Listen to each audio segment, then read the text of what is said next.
Fabrication de chips. Les chips sont nés dans un restaurant aux États-Unis vers 1953 après qu'un client ait retourné à la cuisine les frites parce qu'il les trouva trop épaisses.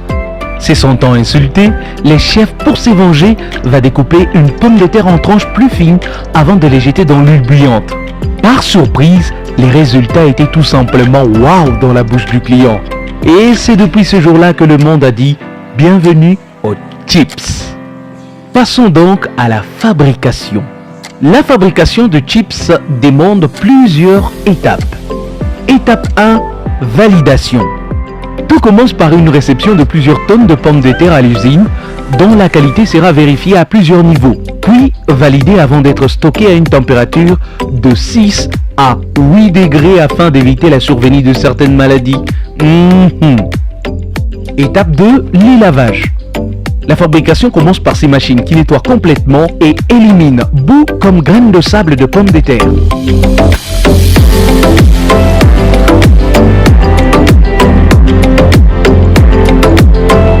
Étape 3, épluchage.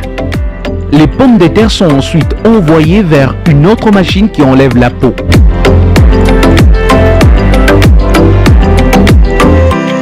Placée à quelques mètres à leur sortie, une équipe est chargée de vérifier et réparer les parties ratées sur les pommes de terre.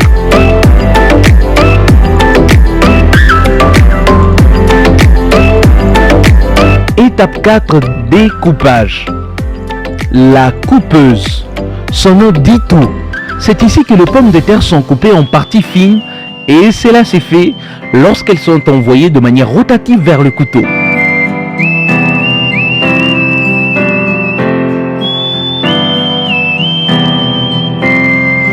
L'étape 5, c'est sur un tapis où les parties coupées sont nettoyées, puis égouttées avant de passer à la cuisson.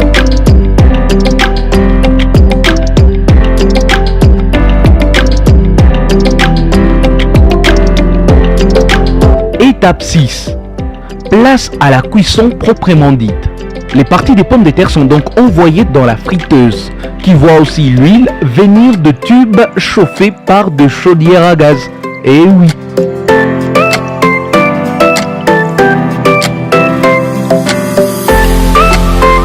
Étape 6, triage.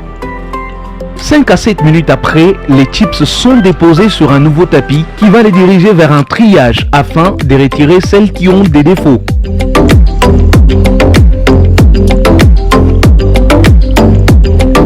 Étape 7, salage. Nous aimons ces goûts salés des chips. C'est justement parce que le chips se retrouve ensuite dans un tambour appelé salière, qui sert à les saler. Et si vous les aimez épicés, c'est parce qu'elles peuvent passer, si nécessaire bien sûr, dans cet autre tambour qui sert à les aromatiser. Avant l'étape finale, une vérification à l'aide d'un capteur placé sur le tout dernier tapis afin de donner l'information sur le taux d'humidité, matière grasse et bien d'autres.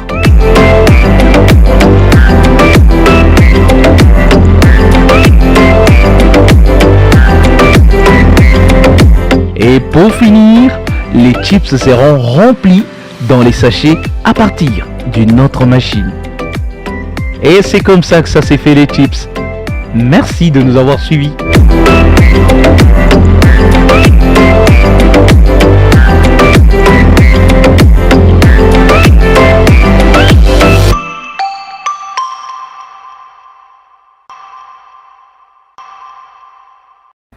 Fabrication de chips, très très belle découverte ce matin. Chez les anglophones, quand on parle chips, on voit ce que nous on appelle frites. La première fois, je ne savais pas. Et donc aujourd'hui, on parle de cette fabrication. On a vu comment ça se passe industriellement, les étapes. Ça fait quand même du bien. Papa Eric, vous mangez aussi les chips? Ouais. J'aime les Lay's. Voilà. Les Lay's, j'aime. Même les autres là, yo-yo. C'est bon. Oui, hein, pour les yo-yo à bana. C'est bon aussi les yo-yo à bana. Pardon, lui c'est yo-yo qui est tellement bon. J'aime aussi ça, mais particulièrement j'aime les Lay's. C'est bien. c'est bien, c'est bon. C'est vraiment de la pomme de terre. Ouais, c'est bon. Waouh, maman Bijou, vous avez déjà eu en fabriqué de chips? Non, moi, en suivant l'élément, je me suis rappelé à l'ancienne à la radio. Nous avons parlé de l'origine des chips. Voilà.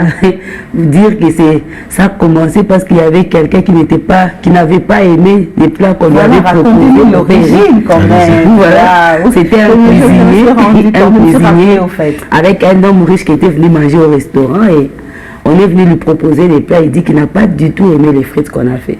Alors, les gars ont fait 2-3 tours comme ça. Et puis, pour la dernière fois, il a décidé de couper les pommes de terre très finement comme ça. Et puis, après, il a assaisonné avec un peu de sel. Il a amené. Et quand le monsieur a goûté, il a dit que c'était fantastique. Et c'est depuis ce jour-là que ces restaurants ont commencé à proposer les frites faites en chips, voilà, il faut le dire comme ça. Et c'est comme ça que c'est devenu célèbre. C'est pourquoi j'ai dit, dire que ça a commencé par un mécontentement. Donc pour dire aussi à quelqu'un, je ne sais pas, c'est vrai que vous faites quelque chose, mais on a du mal à apprécier, ça ne vous demande pas, on ne vous demande pas d'arrêter. Faites un effort. Faites un effort. Multipliez encore les efforts. C'est tout si le Seigneur vous a mis à cœur. Multipliez les efforts. Et vous allez vous rendre compte qu'un jour, il y aura quelqu'un qui passera par là, qui va apprécier. Et c'est ça qui va démarrer, je ne sais pas, votre carrière, je ne sais bien quoi, mais fournissez les efforts. J'ai aimé le pasteur Safari a dit la première fois qu'il a prêché, c'était chaud. Mais ce n'est pas ça qui a fait qu'il puisse arrêter. Voilà, il a fait 5 minutes. Peut-être Papa Eric aussi nous dira que lui, il avait fait 2 minutes, mais aujourd'hui, on voit Papa Eric en train d'envoyer la matière. Donc pour dire à quelqu'un, essaye, si celui qui a goûté dit qu'il n'est pas d'accord, vous ajoutez encore d'efforts. C'est ça, parce que par moment, on est trop pressé. Quand quelqu'un vous fait la remarque, et puis on est fâché mal, et finalement ça ne vous donne pas l'effort. On fait comme on dit en si tu n'es pas d'accord, c'est fort. On a bigé la loi. Bon, on a bigé la loi. Quand on a bigé la loi, si c'est dans ça que Dieu t'a appelé, qu'on agit là, tu feras quoi après au fait? Parce que Dieu t'a appelé dans ça.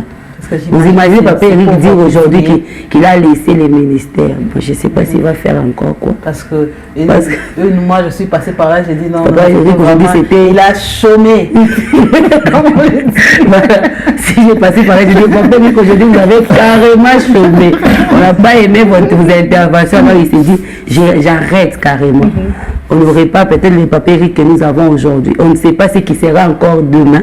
Donc pour encourager quelqu'un, c'est vrai qu'on n'a pas apprécié aujourd'hui, mais vous n'arrêtez pas. Allez chercher pourquoi on n'a pas apprécié. Ajoutez encore. Si c'était parce qu'il y avait trop de sel, diminuez les sels, mettez de l'équilibre. Et je pense que vous allez y arriver. Ce n'est pas parce que vous avez fait un foufou raté que vous allez abandonner des faits. Voilà.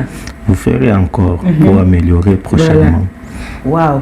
C'est ça, c'est vraiment une leçon de la vie. Une leçon de la vie. Aujourd'hui, on parle des chips, on a même parlé de la fabrication des pièces. Si c'était découragé.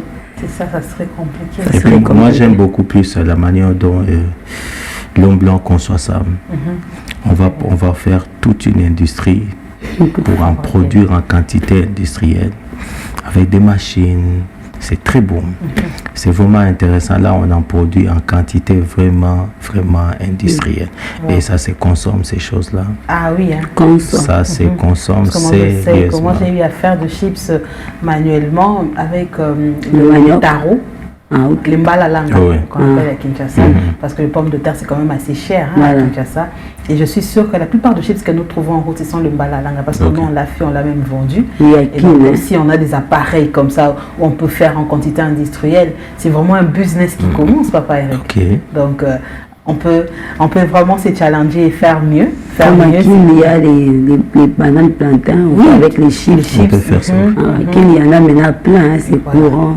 Les riz de Kinshasa, c'est tout comme vous êtes dans un bus là, vous pouvez facilement acheter vos je vais dire comme Makemba chips, c'est comme ça qu'on appelle ça, Makemba chips. On en fait aussi ici dans les supermarchés. C'est quand même un peu cher. C'est un peu cher, oui. Je vois ça dans les supermarchés. C'est un peu cher.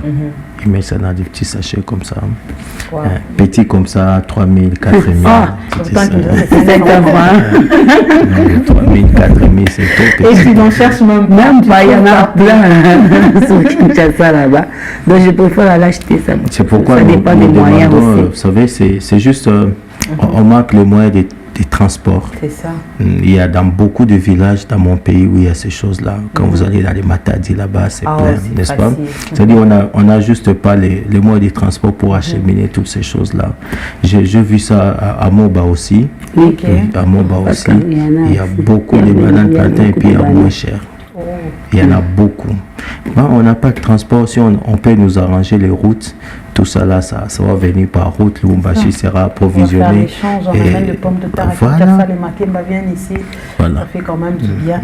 C'était cette belle découverte, la fabrication de chips. Vous avez quand même une idée. Vous pouvez le reproduire chez vous avec le pomme de terre si vous avez la possibilité ou si vous êtes en incapacité de payer, vous pouvez faire vous-même et donner aux enfants pour l'école, je ne sais pas, pour le goûter, pour les amis qui viennent à la maison, les visiteurs. C'est facile à reproduire. C'était la fabrication de chips